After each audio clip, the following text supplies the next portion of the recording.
let me make it very clear. I started this conversation by saying that there are some stories which are not political. It's more about human dignity.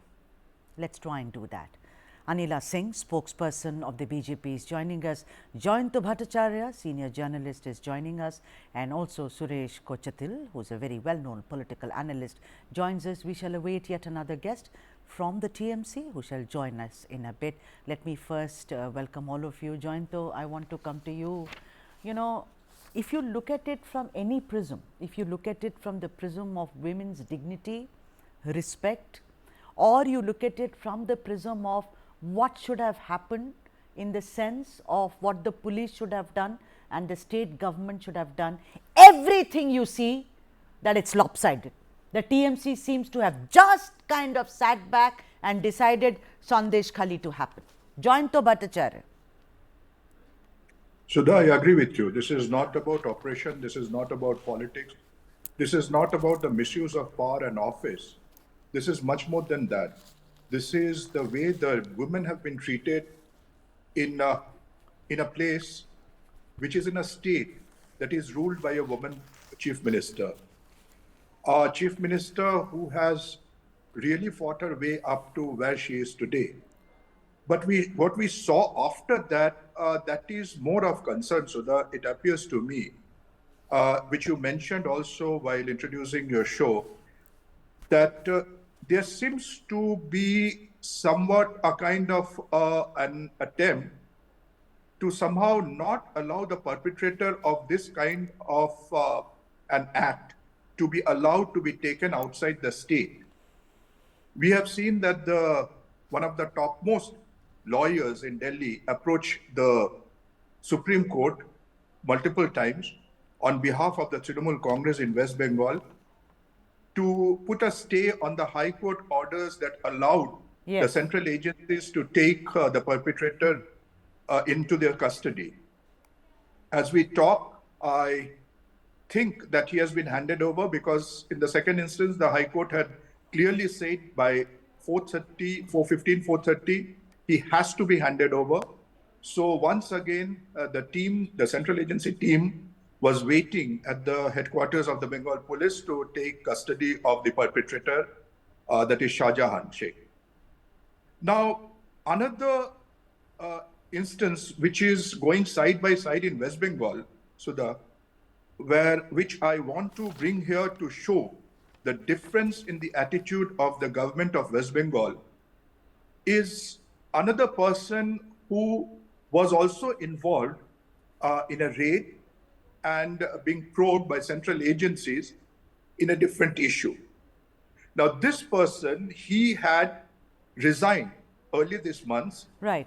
And today he is supposed to join the BJP. Right. You know who I'm talking about, Yes. Tapas Rai. Yeah. And he has given this instance that he has also been involved in a case where the central agencies are probing, where he was also raided as it did. And there the government has not taken any stand, and the chief minister also has not got in touch with him.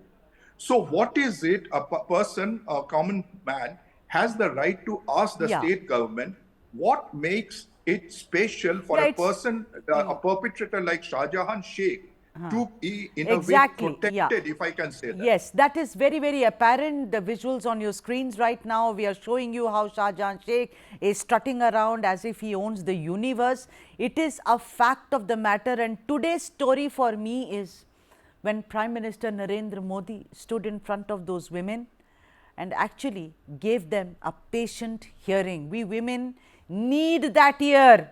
We women need that ear. Even in some cases, if it's false, we need that comfort, and that is the story today coming from West Bengal. Anila ji, welcome to the show. Anila ji, I want to ask you that the women said in both Bengali as well as in Hindi that Pradhan Mantri ne hame ashwast kiya. He gave us a very patient hearing and he said, अब डरने की कोई ज़रूरत नहीं है, मामला मेरे संज्ञान में है. So please, Anila ji, ये बताइए that going forward, what is the BJP? I am not going to speak about elections, votes, women power. Of course, the Prime Minister has been speaking about Nari Shakti ad nauseum.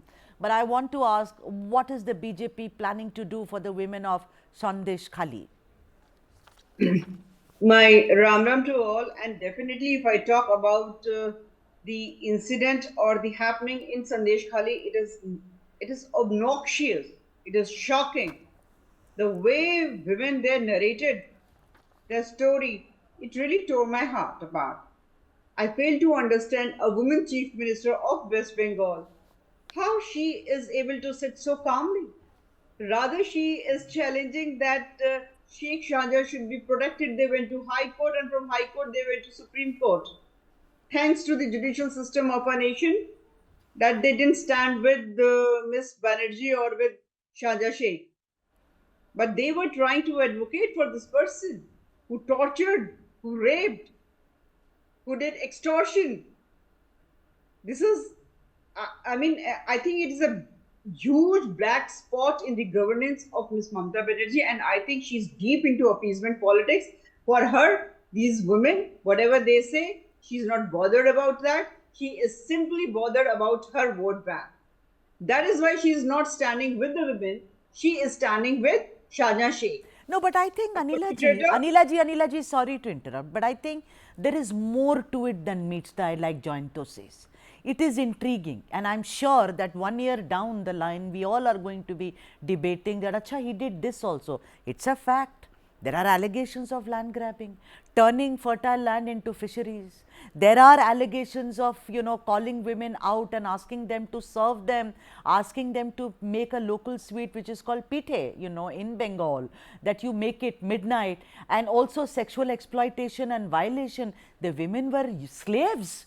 The young boys were slaves of these goons. But there is more to it than meets the eye. Let me come back to you. Suresh Kochattil, political analyst, also joins us. Suresh, I think this is the Achilles heels of Mamata Banerjee, the woman who went around saying, Ma, Mati, Manush.